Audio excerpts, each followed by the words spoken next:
One more step, and I'll have isolated the virus of the common cold, laryngitis hackibus.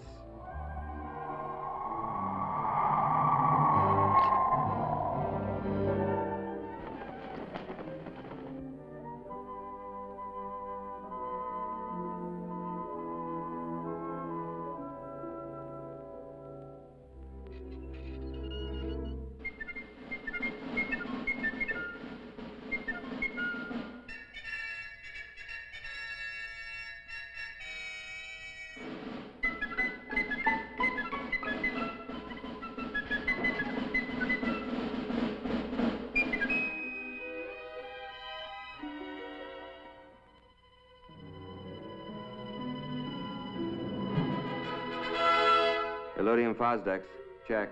Anti-proton ballast, check. Prepare afterburners for blast-off.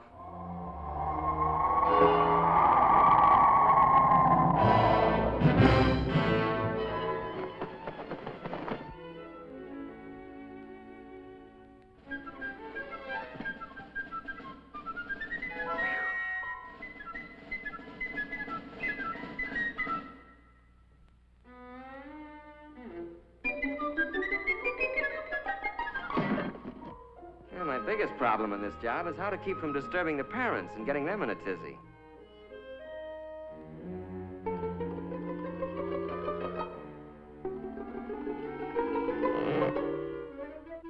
Rock-a-bye doggy in the treetop, when the wind blows, the cradle will rock.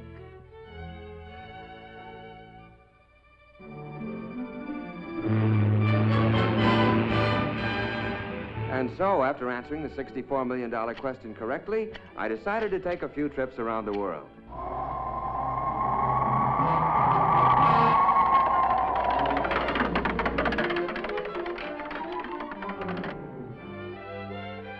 About time we threw a little light on the subject.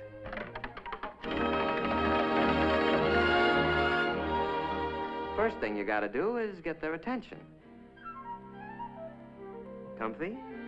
Have I got your attention? Okay, let's straighten out a few facts about you and the Army. Now then. Excuse me just a minute. Rock-a-bye doggy in the treetop, when the wind blows, the cradle will rock.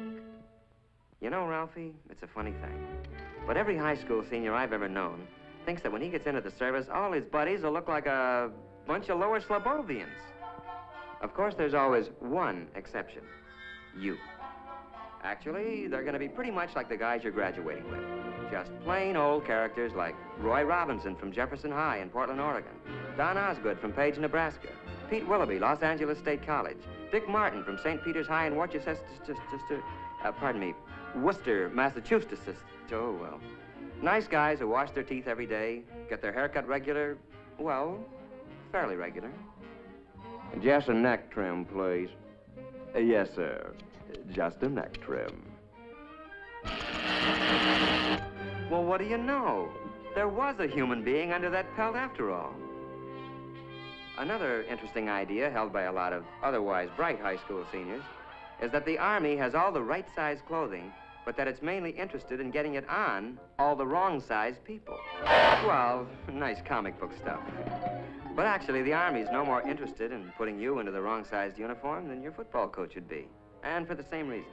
It's not necessary, it's inefficient, and it's just plain sloppy.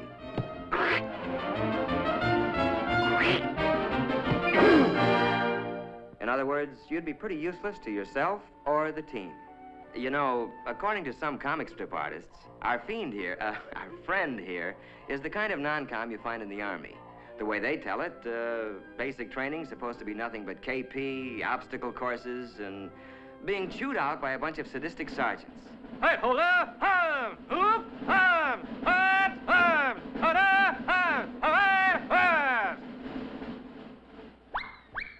As a matter of fact, the Army's not about to use inefficient comic strip non-coms or officers any more than it would use outdated or inefficient weapons.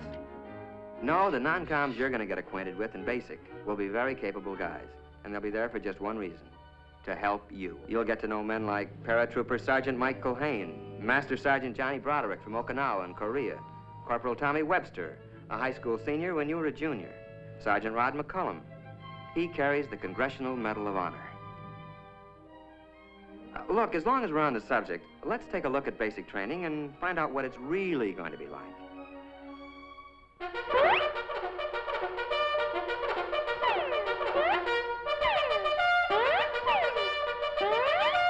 Well, you're going to learn a few things at basic. Useful things, like how to handle weapons safely and effectively.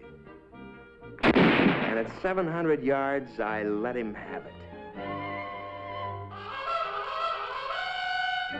You're taught to use a compass, how to read a map.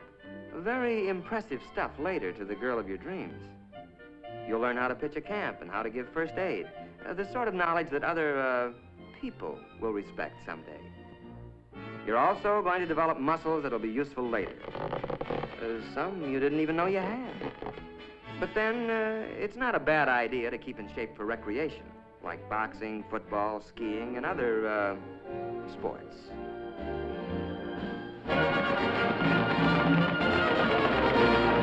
You're going to learn to snap a salute to all officers. Now, where'd that custom come from? Well, the way I heard it, the only way one knight could recognize another knight under those cast-iron tuxedos was to lift his visor. It's a sort of hello among military men. Then one day, you're going to suddenly realize that you're beginning to look like and act like a soldier or a man. And you'll be surprised to find that you're very proud to be serving your country in the United States Army. A short intermission. Rock-a-bye doggy in the treetop. When the wind blows, the cradle will rock. Okay, basics finished. Now what? Well, according to some comic strips, more endless months of KP, policing some forgotten post, and learning how to artistically goof off.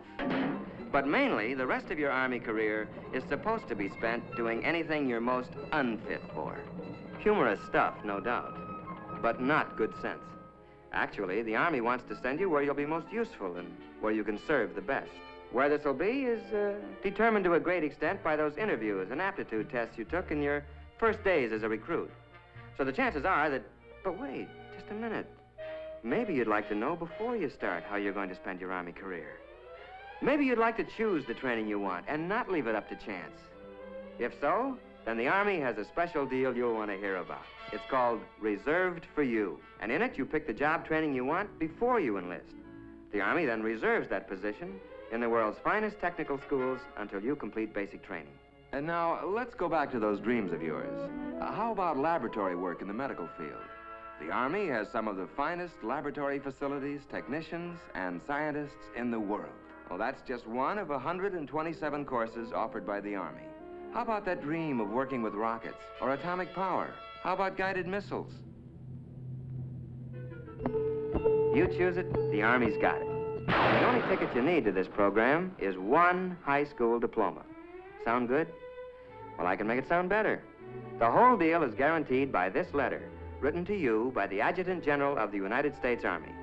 You don't sign anything until that letter is firmly in your hands. Fair enough?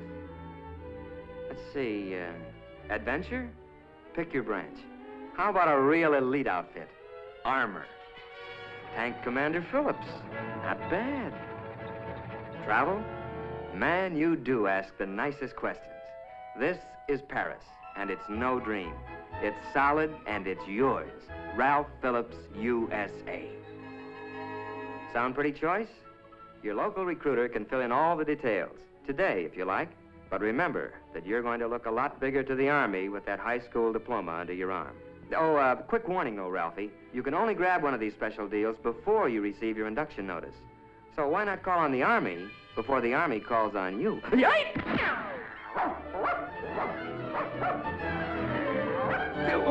What's the matter with you? You gone nuts or something?